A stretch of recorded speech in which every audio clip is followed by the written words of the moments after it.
Hi, I'm Marie, and I review The fuck? I'm trying to do something here. I'm about to put you both out there. Hi, I'm Marie. I review fantasy, sci-fi, and horror. And today I want to talk about three hugely popular fantasy books that I DNF'd. I thought that I would love these books. All three of them are books that I was like, I'm definitely going to love these, but I did not. I just stopped. I'm going to explain why I DNF'd them to give everybody a sense of kind of the problems that I saw and what like wasn't pulling me along in the story. And then I'm hoping that people can leave me some comments about why I should finish. Like, why am I wrong? What am I missing? Again, these are all books that I thought that I would love, and I don't know, like I feel like I'm missing out on something for why I don't love them. So I'm hoping that people in the comments can, shine a light on some things and show me what's worth continuing for. So I'm probably going to piss some people off with these three books, especially the last one, but hopefully you can just kind of understand where I'm coming from and, I don't know, give me some reasons to try again. Okay. So the first one is Red Rising by Pierce Brown. So I think I read this one. So I tried to read this book multiple times. Both the actual physical copy here that I have, that was what I tried first, and I wasn't getting into it. So then I tried to listen to the audiobook multiple times. And I thought like maybe I just need to get through the beginning and then it will hook me and then I'll really get what people love about the book like once I get into it. So I was like, I'll just listen to the audiobook, and then I just find like listening to the audiobook sometimes I can like do something else, and so I can, even if it's not pulling me in as deeply, like I can get through a little bit more. So I did do that, and yeah, it didn't work. So I'm not sure exactly. It was a while ago. I'm not sure exactly how far I got. I think I must have got about like 100 pages. I won't say spoilers right away for this, but then I will more towards the end. So I'll give you a better sense of how far I got towards the end when I'm going to say some of the spoilers, but I'll give you a heads up for that. First off, I didn't like the main character. What's his name? So I just kind of felt like I felt like Darrow is kind of like a typical, like a stereotypical male character who's kind of like tough and angry and like a fighter character, and that's it. He didn't feel like he had much depth to me, and he just didn't seem, I don't know, too thoughtful. I mean, maybe that's probably part of his character, that he's just like not really thinking at this point in the story, but because of that, I just don't think he just wasn't very interesting to me, and I actually like don't really like him. I don't know if I can really pinpoint exactly what it is about him that I don't like. I don't hate him, but yeah, I don't care what happens to him. So, yeah, I don't know. I don't know if that's a problem I can fix. Maybe he gets more interesting, or maybe he gets like more in depth as the story goes on and some of the things happen to him. But right now, I don't know. He just feels very surface level and not that interesting and not that likable. The next thing is that I just didn't find it very believable. Mostly in terms of the characters. So Darrow and Io, I think it's pronounced, are married, and it's presented as if they have this sort of this deep, real marriage with like a deep care for one another and a support for one another. And it feels much more to me, the way that it's presented, like a marriage between 30-year-olds, not 16-year-olds. And on top of that, they don't seem 16. Like, some of the way that the story is told, it does feel like they're 16. I feel like a lot of the language is over the top. It has this sort of like dramatization of the emotion, and that can be very 16, but just like the way that their relationship is presented, it feels older.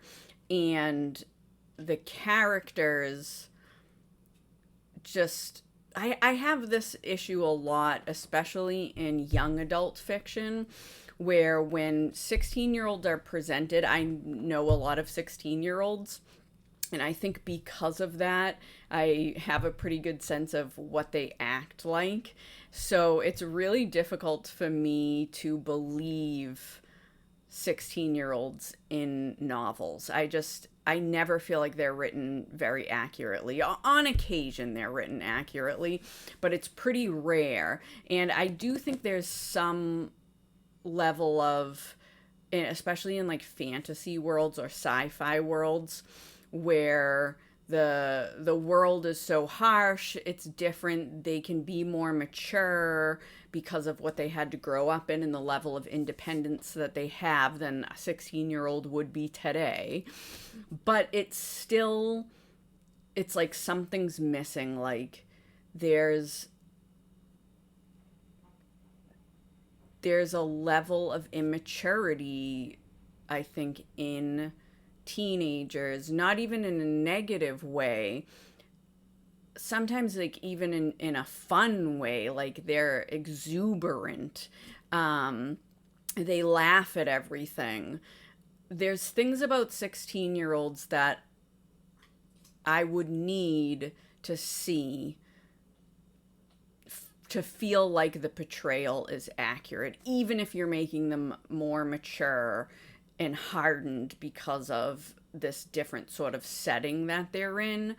These characters to me don't feel 16, but the language does feel over the top.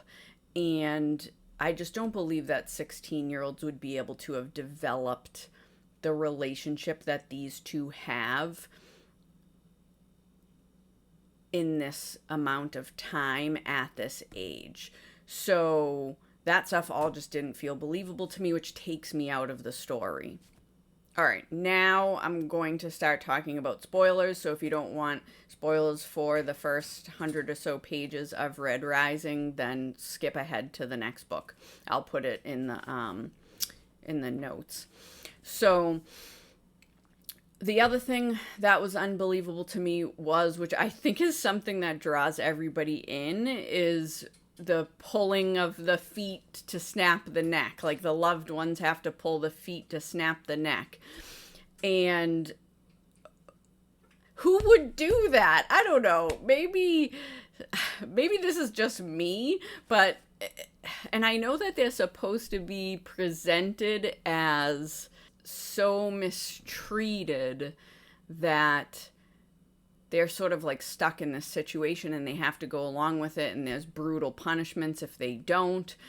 But I just feel like regularly people would resist doing that, even if they weren't doing it in an objective, rational sense. Just, it would be so hard to do that for someone that you cared about. I just don't, it just doesn't seem sustainable. I would need a lot better explanation to support this, and some more scenes and history. I don't know. I need more to believe that this society of people would all be willing to do that to the people they loved. Like, I need to see much more to believe that, because that would be, I think, that would be something that people would resist more than anything, that you could possibly make them do.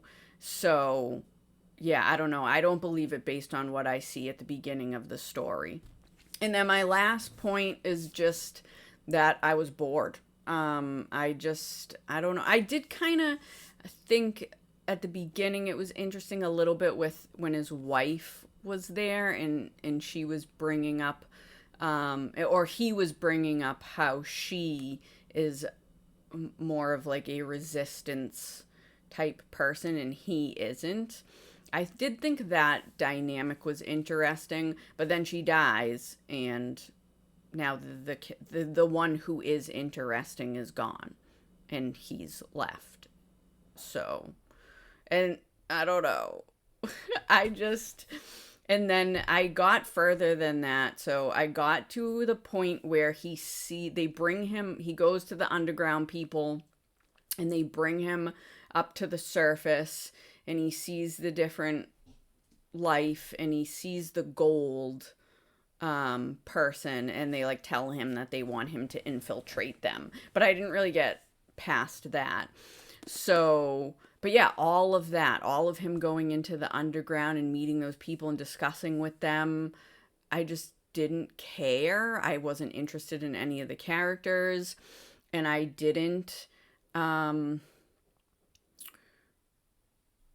there was a lot of explanation. I felt there was a lot of like stopping and explaining things, and I was like, I just want something to happen. I just want the story to move forward, and it wasn't.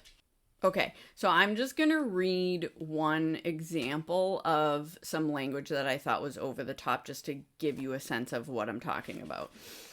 So this is on page 70. I looked down at my hands. They are what Dancer called them. Cut, scarred, burned things. When Io kissed them, they grew gentle for love. Now that she is gone, they grow hard for hate.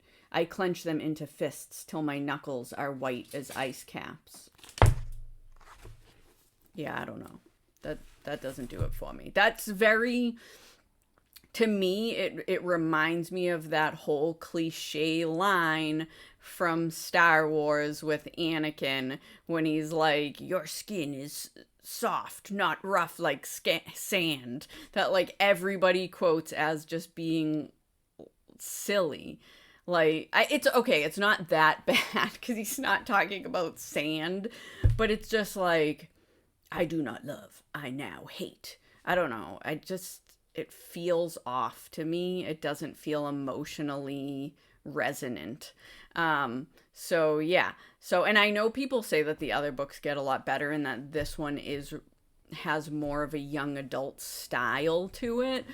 So maybe I would like the next book more in terms of the writing style, but right now it's not cutting it for me. So if you have any points about this one that you think might move the needle for me, then please let me know.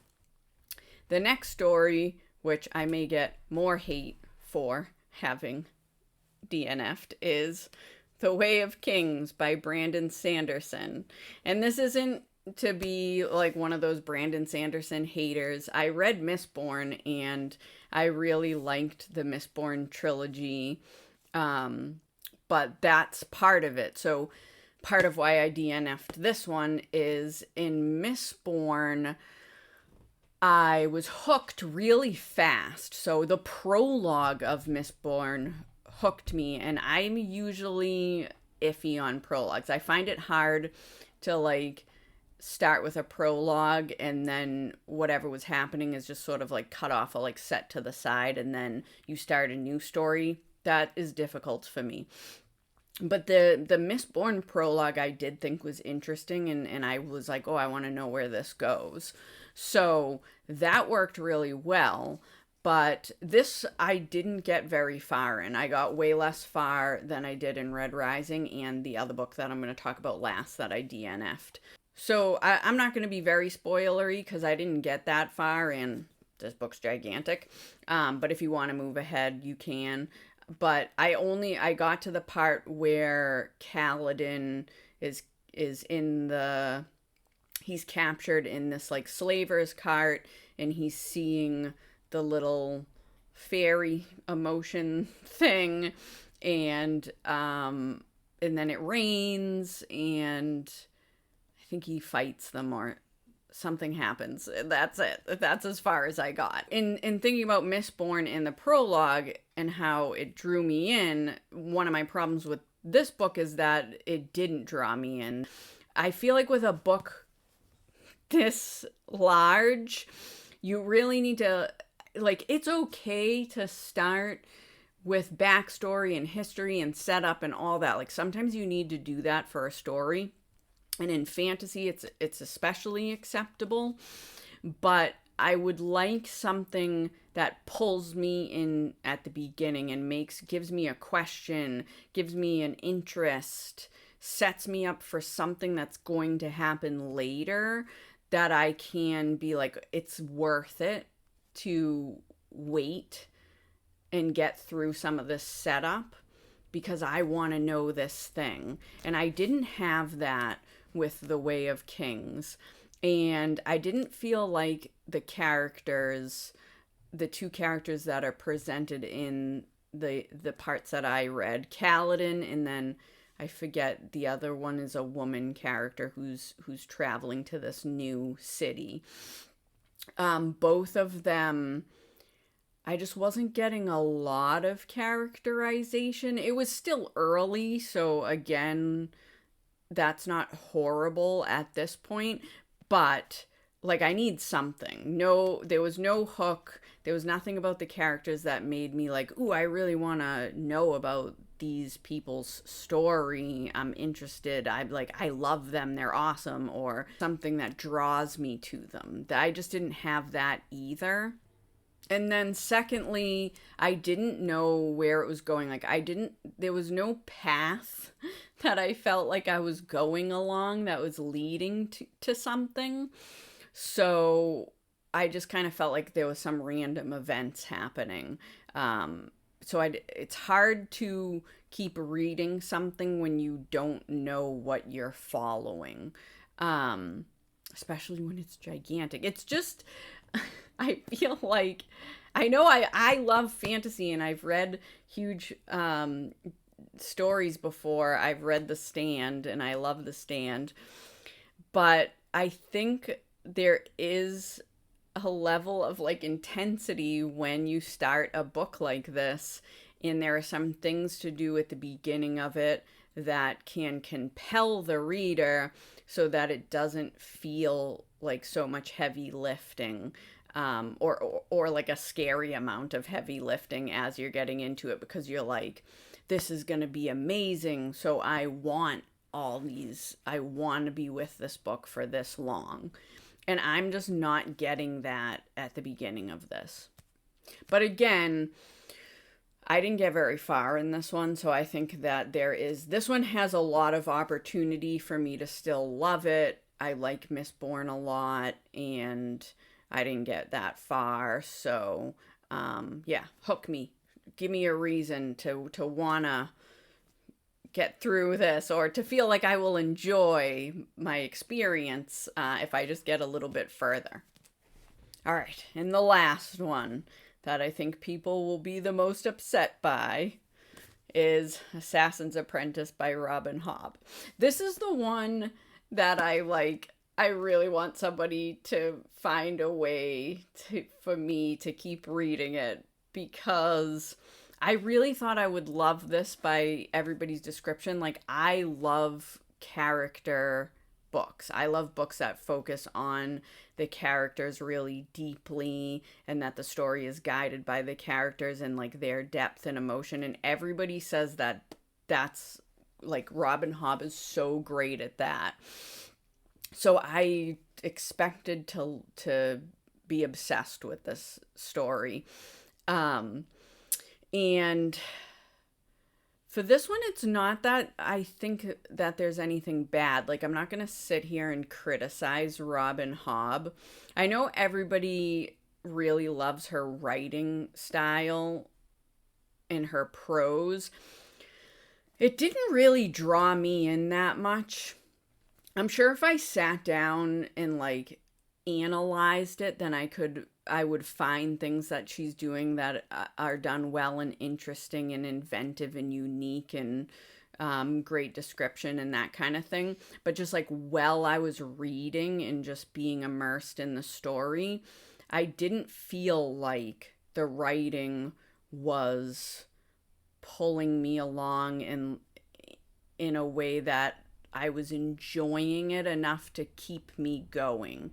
There's some books like Circe by Madeline Miller, which I just read recently, and of course I mention every video, Joe Abercrombie. Their writing, and also V.E. Schwab too. I think her writing is really it's easy to read. Not just easy. I don't think it's not about ease as much as it is about it carries you. I really enjoyed Never Let Me Go, and I don't think the prose in that book is easy or that book is fast paced, but there's something about the prose that was enjoyable and flowed and carried me through the story. And I think that Circe, the prose in Circe also does that, and Joe Abercrombie's prose does that, and V.E. Schwab's prose does that. But I don't feel that way about Hobb. It's not that her prose isn't good, it's just I don't have that pull from it. So I don't know if other people feel that they do have that, or if there's something else about her prose that's like drawing them in and holding them on, but it's just not doing that for me. And secondly, with Hobb as well, I think there's no hook. Like there wasn't anything early on to make me be compelled to finish the story. Like there wasn't any big question or moment or interest that made me feel like, oh, I gotta know what's gonna happen at the end of this so that I could be pulled along in a slower paced, and I forgot to say that, in a slower paced novel. Like this is a slow paced novel. Again, that's fine. I enjoy slow paced novels, or I can enjoy them, but I just usually need there to be something that kind of keeps me engaged when it's a slower paced novel. So Never Let Me Go, obviously, there's like the whole mystery, and then you wonder how the kids are going to respond to it when you do figure out what's going on. So that's a good way. That kept me going in that novel as well as the prose. But yeah, there just wasn't that for this. And so then it goes to character, which is her whole thing. And I do feel like the character writing is great and Fitz is believable. But so two things. One, I tend not to generally love like stories where a kid is the protagonist, the main protagonist of the story, like a young kid. There are some that I love, but it's just harder to pull me in when that's the case. And then the other thing is, the big thing, I think this is the biggest hardship for me in reading this story, is that it's so painful and dreary, and it's just heavy all the time with no let up. And I've thought about that a lot because I do like sad stories and I like grimdark, and I love Joe Abercrombie, as I say every 5 seconds. And I was also thinking about stories that have other children in them as the main character, at least for part of the story, that I really like. And some of those are Demon Copperhead, A Monster Calls, and The Book Thief.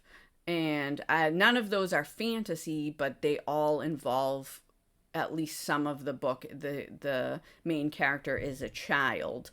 And bad things are happening to all those to all those children in all those stories. They're all heavy stories, but I really liked them. And I'm not 100% what it is, like what the difference is.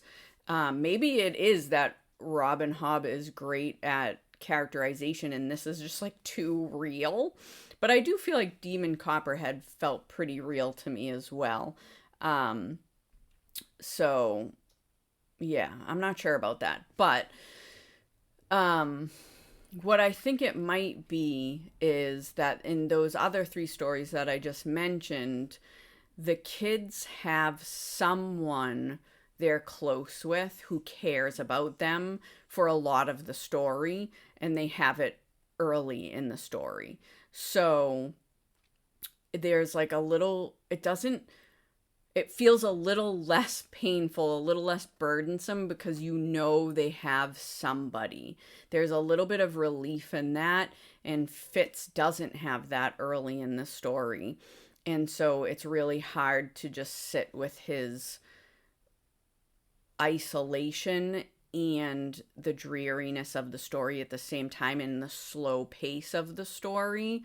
All of that together is like very dragging on me when I'm reading it. So I had a tough time, even though it wasn't that there was anything necessarily like bad about it, or that I would criticize in terms of like skill or falseness or anything like that. And I did get the furthest in this one. I got to page 128. The bookmark is still in there because I really wanted to love it. So I just kept going. Usually the 100-page mark. If I don't like something by then, I'm like, forget it. But I went a little bit further in hopes that I would, get to a point where I was more compelled to keep reading it.